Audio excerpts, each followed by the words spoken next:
नमस्कार, मैं हूं अंकित और आज का विषय है भारत पर तुर्कों का आक्रमण। इस विषय को दो भागों में प्रस्तुत किया जाएगा, जिसमें महमूद गजनवी और मोहम्मद गोरी के संदर्भ में जानकारियों को साझा करूंगा।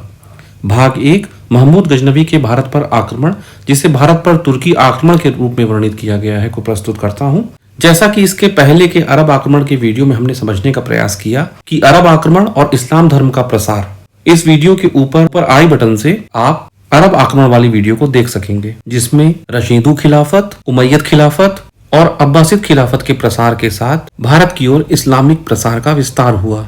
उसी तरह से जो विस्तार सीरिया और तुर्की की ओर से हुआ, उसका विस्तार पूर्व की ओर होना प्रारंभ हुआ।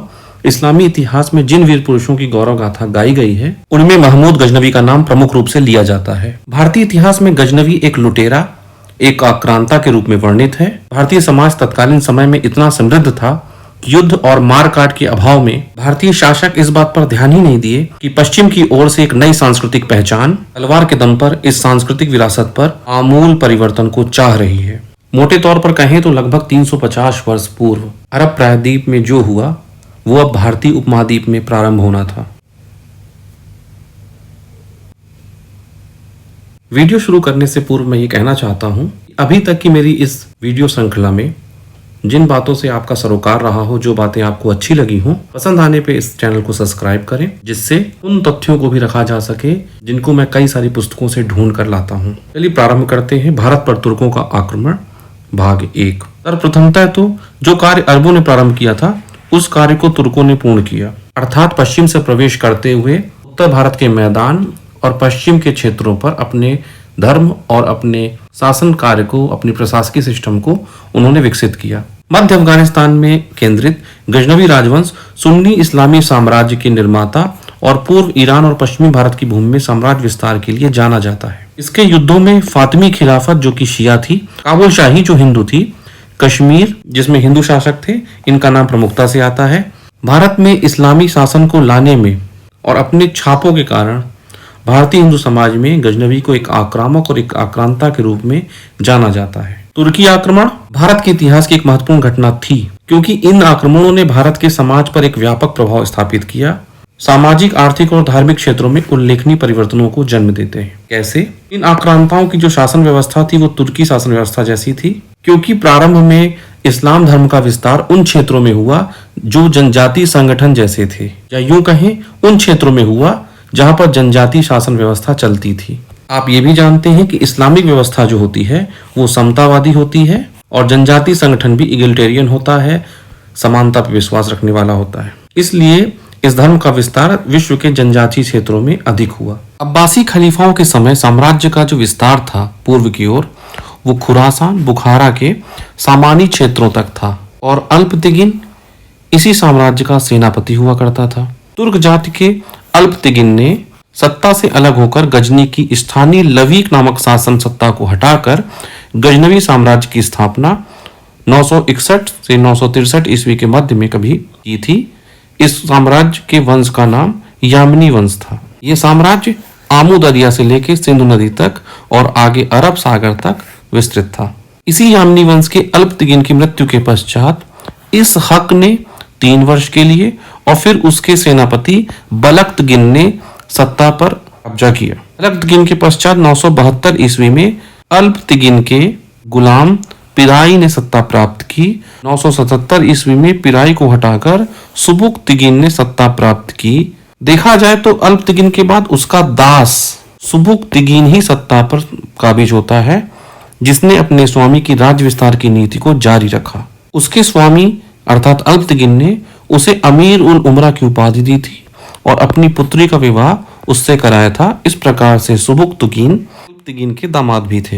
हिंदू शाही शासक जयपाल ने गजनी पर प्रत्याक्रमण किया था, किंतु तूफान के कारण उसे पीछे हटना पड़ा।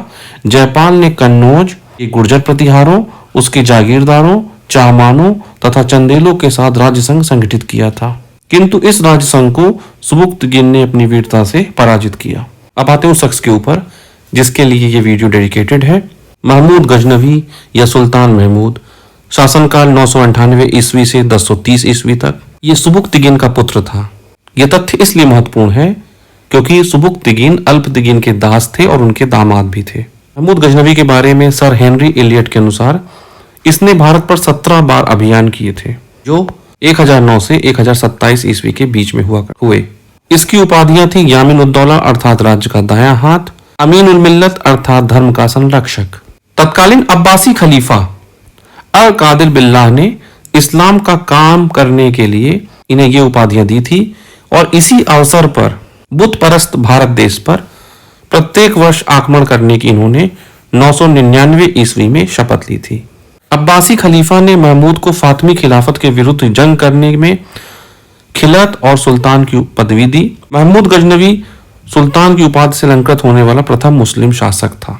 तारीख गजीदा के अनुसार सिस्तान के राजा खलीफा बिन अहमद को हराने के बाद महमूद ने सुल्तान की उपाधि धारण की थी। महमूद के आक्रमण। महमूद गजनवी के भारत पर किए आक्रमण के संदर्भ में विद्वानों में मतभेद है, किंतु हेनरी एलियट के अनुसार 1000 ईस्वी से 1027 ईस्वी के मध्य महमूद ने भारत पर 17 बार आक्रमण किए। प्रथम आक्रमण 1000 ईस्वी। महमूद गजनवी का प्रथम आक्रमण 1000 ईस्वी में हिंदू शाही राज्य के सीमावर्ती नगरों पर कुछ दुर्गों पर अधिकार करने के लिए हुआ था और वह वापस गजनी लौट जाता है। दूसरा आक्रमण 1000 ईस्वी में होता है, जो कि हिंदू शाही राज्य था। इस हिंदू शाही वंश का राजा जयपाल था। महमूद गजनवी और जयपाल के मध्य पेशावर के निकट युद्ध होता है, जिसमें जयपाल की पराजय होती है। महमूद ने हिंदू शाही वंश की राजधानी वह हिंद, जिसे उद्भांडपुर कहा जाता था, पर अधिकार कर लिया। जयपाल इस पराजय के अपमान को सहन नहीं कर सका और उन्होंने आत्मदाह कर लिया। महमूद गजनवी का तीसरा आक्रमण 1004 ईस्वी में होता है। 1004 ईस्वी में गजनवी ने उच्च के शासक वाजिरा को दंडित करने के लिए उस पर आक्रमण किया। महमूद के आक्रमण के कारण वाजिरा सिंध नदी किनारे जंगल में शरण लेने की भागा और अंततः उन्होंने आत्महत्या कर ली। गजनवी का चौथा आक्रमण 1005 ईस्वी में होता है। 1005 ईस्वी में महमूद गजनवी ने मुल्तान पर आक्रमण किया। इस समय यहाँ का शासक दाऊद था। इस आक्रमण के कारण गजनवी ने भटिंडा के शासक आनंदपाल को पराजित किया और बाद में दाऊद को पराजित कर उसे अधीनता स्वीकार करने के लिए बाध्य भी किया। गजनवी का पांचवा आक्रमण 1007 ईस्वी में होता है। यह आक्रमण सुखपाल को दंड देने के लिए उन्होंने किया था, क्योंकि सुखपाल ने उसकी अधीनता और इस्लाम धर्म दोनों का त्याग कर दिया था। अंत में सुखपाल को पराजित कर कारागार में डाल दिया जाता है। छठा आक्रमण 1008 ईस्वी में होता है। यह आक्रमण आनंदपाल के विरुद्ध था। आनंदपाल ने महमूद के आक्रमण के लिए उज्जैन के परमार, ग्वालियर के कछवाहा, कलिंजर के कलचुरी, कन्नौज के राठौर और दिल्ली और अजमेर के चौहानों के राजाओं का एक संघ बनाया था। पंजाब के खोखरों ने भी आनंदपाल की सहायता की थी। सिंधु नदी किनारे पेशावर के पास एक निर्णायक युद्ध होता है।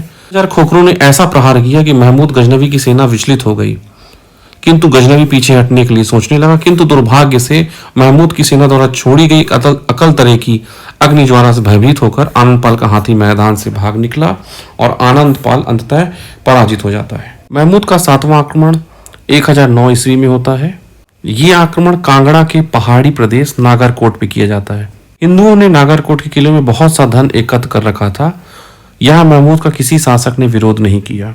फरिश्ता के अनुसार महमूद लगभग 7 लाख स्वर्ण दिनार, 700 मन चांदी के पात्र, 200 मन शुद्ध स्वर्ण मुद्राएं, 2000 मन अपरिष्कृत रजत, 20 मन पन्ने, हीरे, रत्न, मोती आदि बहुमूल मणियां लेकर भारत से वापस लौट जाता है। महमूद का 8वां आक्रमण 1010 ईस्वी में होता है।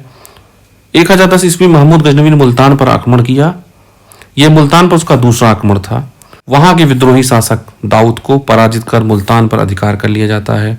9वां आक्रमण महमूद का थानेश्वर पर था। वहां के चट्ट स्वामी मंदिर को लूटा। मार्ग में डेरा के शासक ने रोकने का प्रयास किया, किंतु असफल रहा। 10वां आक्रमण 1012 ईस्वी में होता है, जहां हिंदू शाही राज्य में आनंदपाल की मृत्यु के बाद इसका पुत्र त्रिलोचन पाल गद्दी पे बैठता है। त्रिलोचन पाल का भी महमूद गजनवी के आक्रमण का सामना करना पड़ा, किंतु वो भी पराजित होता है। इस प्रकार से प्रारंभ के 10 आक्रमण से साफ नजर आता है कि राज्य विस्तार और लूटने की प्रवृत्ति ही महमूद की प्रमुख प्रवृत्ति ही थी। 11वां आक्रमण 1015 ईस्वी। महमूद ने यह आक्रमण त्रिलोचन पाल के पुत्र भीमपाल के विरुद्ध किया, जो कश्मीर पर शासन कर रहा था। उसका एकमात्र असफल अभियान है, किंतु इसके संदर्भ में ये बोलना चाहता हूं कि कई पुस्तकों में उसके किसी भी असफल अभियान का जिक्र नहीं है। किंतु यदि आपकी परीक्षाओं में इसके संदर्भ में पूछा जाता है कि कौन सा अभियान असफल था, तो आप 1015 ईस्वी में हुए 11वें आक्रमण, जो कि भीमपाल के विरुद्ध कश्मीर में हुआ था, उसे असफल अभियान मानेंगे। 12वां आक्रमण 1018 ईस्वी। 1018 ईस्वी में गजनवी ने कन्नौज पर आक्रमण किया तथा बुलंदशहर के शासक हरदत्त, महामन के शासक कुलचंद को पराजित किया। 1019 में उसने पुनः कन्नौज पर आक्रमण किया और यहाँ के शासक राज्यपाल ने बिना युद्ध किए ही आत्मसमर्पण कर दिया। इससे कालिंजर के चंदेल शासक विद्याधर जो थे क्रोधित हो जाते हैं और कन्नौज पर आक्रमण कर उसने राज्यपाल को भी खत्म कर दिया। 1020 में महमूद ने 13वां आक्रमण किया और इस अभियान में उसने बारी, बुंदेलखंड, किरात, लोहकोट आदि को जीत लिया। 14वां आक्रमण 1021 ईस्वी। यह आक्रमण 12वें आक्रमण जो कि 1018 ईस्वी में हुआ था उसे संबंधित है। कन्नौज के शासक राज्यपाल ने जब महमूद के सामने आत्मसमर्पण कर दिया तब राजपूत शासकों ने उसे राजपूतों पर एक कलंक समझा और उसे दंडित करने के लिए 1021 ईस्वी में महमूद ने कालिंजर के चंदेल शासक को दंडित करने के लिए उस पर आक्रमण किया। क्योंकि राज्यपाल महमूद से बिना युद्ध किए ही भाग खड़ा हुआ था, उसने आत्मसमर्पण कर दिया था, इससे राजपूत शासकों ने कलंक समझा और राज्यपाल का कत्ल कर दिया था। ये कत्ल या एक हत्या विद्याधर के आदेश पे कछवाहा सामंत अर्जुन ने की थी। 15वां आक्रमण 1021-22 ईस्वी। महमूद पुनः भारत आता है और पंजाब में प्रवेश करता है। इस बार उसने पंजाब के प्रशासन को अपने हाथ में ले लिया, अर्थात इस बार उसने राज्य विस्तार या साम्राज्यवाद को प्रारंभ कर दिया। इससे पहले वो केवल लूट के वापस जा रहा था। पंजाब पर अधिकार करने के पश्चात ही महमूद गजनवी ने पंजाब के प्रचलित शाही सिक्कों को ही अपनाया, परिवर्तन नहीं किया। उसके अपने सिक्कों पर घुड़सवार, श्री सामंत, नंदी चिन्ह जो पहले से प्रचलित थे उन्हीं को अपनाया। उस पर संस्कृत भाषा में अव्यक्त मेकम अवतार महमूद खुदवाया। साथ ही आयम टकम महमूद पूरे घटतम अर्थात टकसाल का नाम भी खुदवा दिया। महमूद द्वारा प्रचलित सिक्के दिल्ली वाला के नाम से प्रसिद्ध थे, जिनका वजन लगभग 56 ग्रेन था। महमूद का सर्वाधिक प्रसिद्ध 16वां आक्रमण की सोमनाथ पे 1025-26 ईस्वी में हुआ था। ये सर्वाधिक प्रसिद्ध आक्रमण समझा जाता है और एग्जाम्स में पूछा जाता है। अपने 16वें आक्रमण में गजनवी एक विशाल सेना लेकर काठियावाड़ स्थित सोमनाथ मंदिर पर पहुंचता है। ये उसका सर्वाधिक प्रसिद्ध अभियान था। इस अभियान ने उसे बुद्ध शिकन की उपमा से अभिव्यंजित किया।